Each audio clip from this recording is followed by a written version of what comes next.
Práticas contemplativas na ação 2. A poesia como convite à contemplação, por Cristiana Oliveira, Laura Marques e Rita Lança. Este artigo de natureza colaborativa e assente nas nossas subjetividades enceta uma série dedicada a um tronco de esferas e ou práticas que convidam à contemplação e dá sequência ao anterior, introdutório acerca de práticas contemplativas na ação 1, contemplar. Partindo das nossas vivências contemplativas através da poesia, procuramos espelhar várias dimensões num convite a contemplar a vida poeticamente. Por Cristiana Oliveira, Contemplação Poética das Entranhas. Eu sou lava e sol ardente em contínua combustão. José Carlos Soares. A contemplação poética é uma contemplação dos nossos vulcões interiores e eruptivos.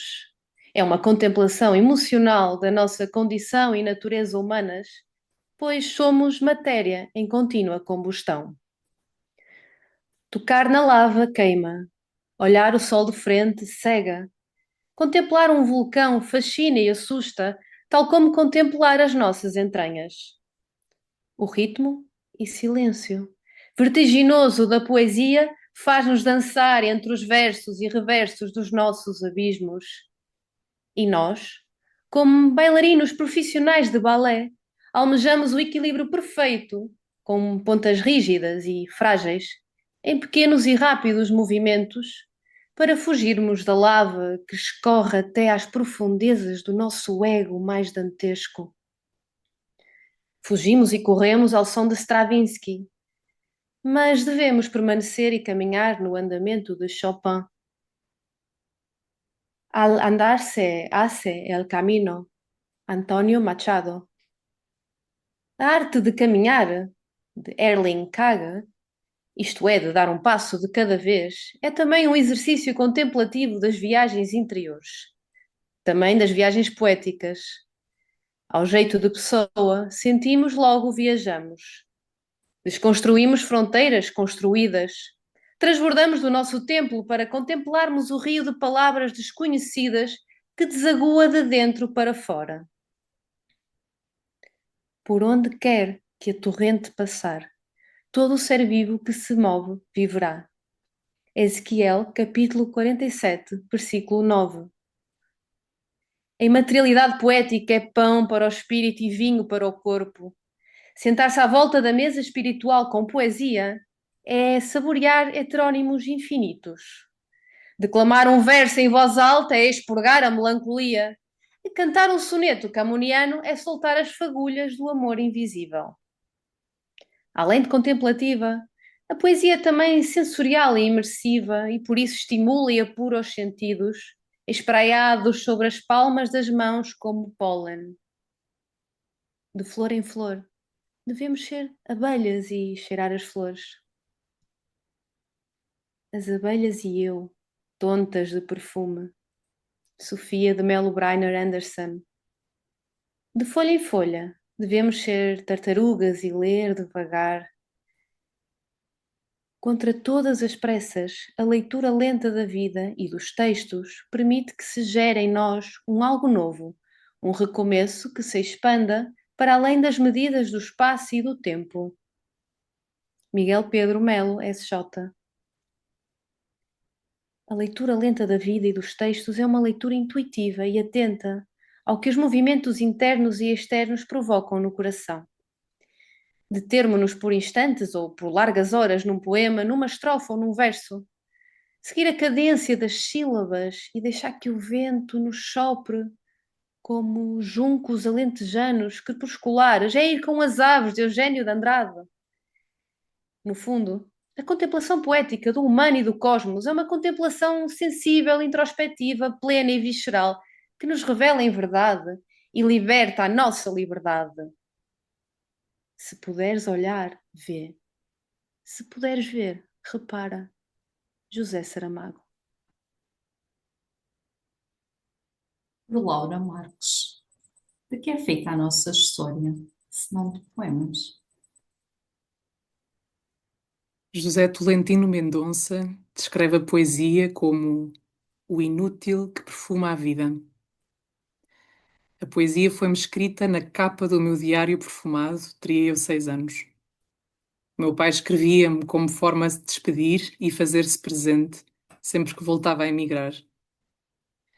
Na minha vida cotidiana, as palavras poesia ficariam para sempre.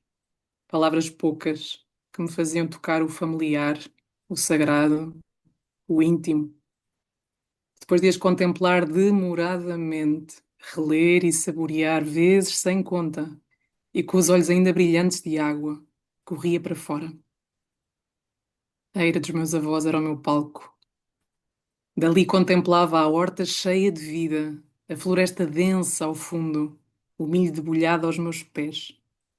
O cheiro da abóbora acabada de partir ali mesmo, para ser alimento para os animais. Citando José Tolentino Mendonça, depois de uma tarde a tratar do jardim, a nossa vida importa menos. Crescer com a poesia escrita do meu pai num lugar pequeno, simples, de campo, demorou-me o olhar, a ver com atenção. Mary Oliver bem diz que a atenção é o começo da devoção. Citando José Tolentino Mendonça, queres saber o que rezo nas orações? Troncos secos, gravetos, cercas e barro vermelho. Já adulta, continuo a precisar de poesia para crescer. Continuo a dar atenção a palavras poucas que ressoam por dentro, dando cor à paisagem desenhada nas entranhas. A atenção na nespreira que continua a abanar ao vento, mesmo quando por dentro e por fora o nosso mundo parece desabar. Continuo a precisar de me fazer próxima daquela amoreira selvagem à beira-rio, ao fim de um dia de trabalho, ou ir caminhar à beira-mar. Citando André de Cedeiro, cada um lê no poema o poema que traz em si. A contemplação devolve-nos o palpitar da vida, que prossegue conosco e apesar de tudo. A contemplação devolve-nos o nosso lugar no todo, o humano voltar a respirar ao compasso do natural, sente presença com impermanência, o tanto que já testemunharam as árvores e continuam de pé. Citando José Tolentino Mendonça, tantas vezes digo ao orvalho, sou como tu. Contemplar poesia é uma experiência profundamente pessoal, complexa, pluriversal, um espelho da vida em si mesma. A palavra poeta vem do grego poetes, que significa fazedor, criador. E é esse o convite que deixo, pelas palavras de dois grandes poetas dos nossos tempos: sermos contempladores e fazedores de poesia. Citando Satish Kumar, poetry is not only the beautiful words we put on a page. If we make something like a poem in our life, we too can live like poets. E citando José Tolentino Mendonça, agora só resta tornar-te o poema. Por Rita Lança, a poesia salva. Esgueirando-se por alguma fresta imperceptível, a luz escapou ter lançado cal sob o meu corpo, preparando o meu próprio enterro, eis que a poesia me brada e me desinstala. E é tão bonito ver como a vida sopra através de tantos seres. Hoje foi a Laurinha que me enviou a minha gana seguinte, uma bela poesia escrita e desenhada pela Rupi Kaur. O vale de resistência interior que se quebrou, luz emanada por aquela poesia, pousa no que me liga, reconciliando-me com aquilo que não posso ignorar. O mundo destroçado. Aquela poesia fez ecoar dentro de mim a cantata da paz do Fanhais e da Sofia. Contemplo, vejo, ouço e leio. Não posso ignorar. A poesia acendeu dentro de mim a minha condição humana, o ímpeto para um novo começo, como diria Hannah Arendt. A próxima revolução devia ser poética. Bem podíamos lançar poesia aos molhos, gotejá-la pelas esquinas da indiferença, soltrá-la como quem atira grãos aos pombos.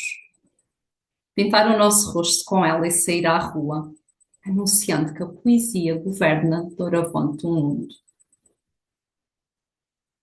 A poesia é a voz da terra, é a voz dos velhos que não têm idade, é a voz que não se ouve senão com o coração, é a vida que escolheu mostrar-se, escrita, desenhada, dançada.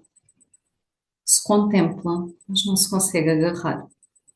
Está em tudo, pressente-se, mas não é óbvia. Não aparece nua, mas despe-nos para vermos a essência da realidade.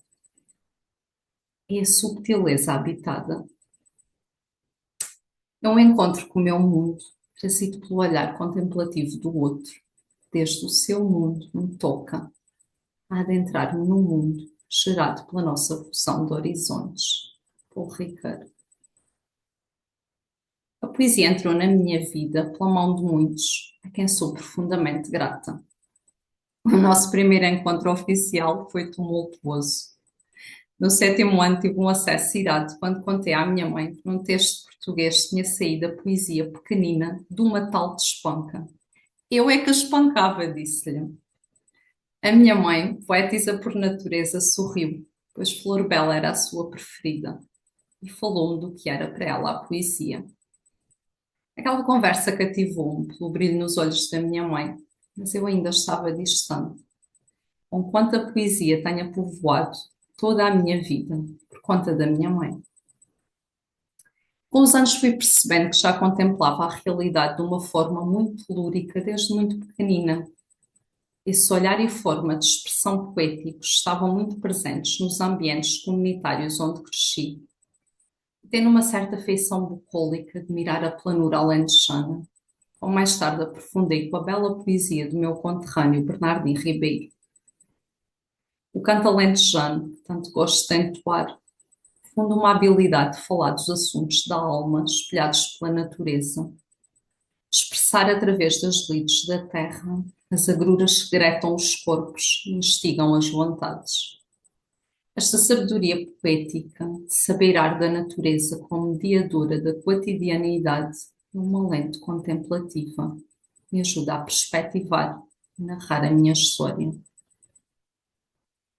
A poesia é, porventura, um dos recursos mais importantes na minha vida.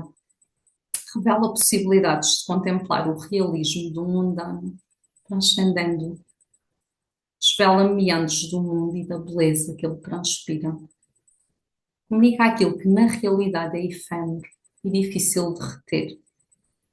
Podem ser emoções profundas, podem ser visões como o orvalho nas plantas, aquilo que nos perpassa, que simultaneamente aporta beleza, leveza, crueza, desinstalação. Adentrar-me na realidade que se me avizinha dura, no fugaz como a morte, expressando, nomeando, tornando mais palpável, entrando em alteridade com esse outro que me atormenta, olhando nos olhos.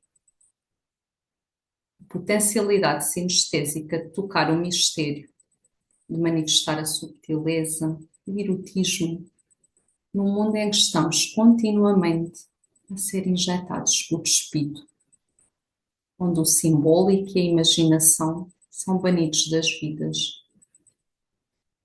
Nos encontros poéticos através dos quais contemplo a minha história, recordo um bilhete inolvidável do Nelson, com quem namorei. Ele escreveu-me: deixa-me semear campos de papoilas nos teus sonhos. E o encontro com Maria Eduarda. Conhecemos numa exposição celebrativa da vida do Eugênio de Andrade, onde me contou a sua bela história de amor, através das cartas que recebeu do namorado músico. O jazz poético com versos do Eugênio, cuja relíquia generosamente me partilhou. Para quem ama a poesia é difícil a escolha, mas deixo-vos com o Carlos de Oliveira. A noite é a nossa dádiva de sol, os que vivem do outro lado da terra. Contemplar a vida através da poesia é um processo profundamente pessoal. Desvela a nossa condição e natureza profundas. É um espelho da nossa vida, das paisagens que nos permeiam. É uma prática, nossa companheira e testemunha, no caminho que vamos percorrendo. Para nós tornou-se uma necessidade e um recurso, um convite a materializar na nossa vida e na sociedade. Como escreveu Pablo Neruda no poema As Vidas, trago em mim, não a minha pequena vida, mas todas as vidas, e caminho seguro em frente. Porque tenho 1000 olhos, porque tenho 1000 mãos, e a minha voz ouve-se nas margens de todas as terras. Porque é a voz de todos, os que não tiveram fala, os que não cantaram, e os que cantam nesta boca.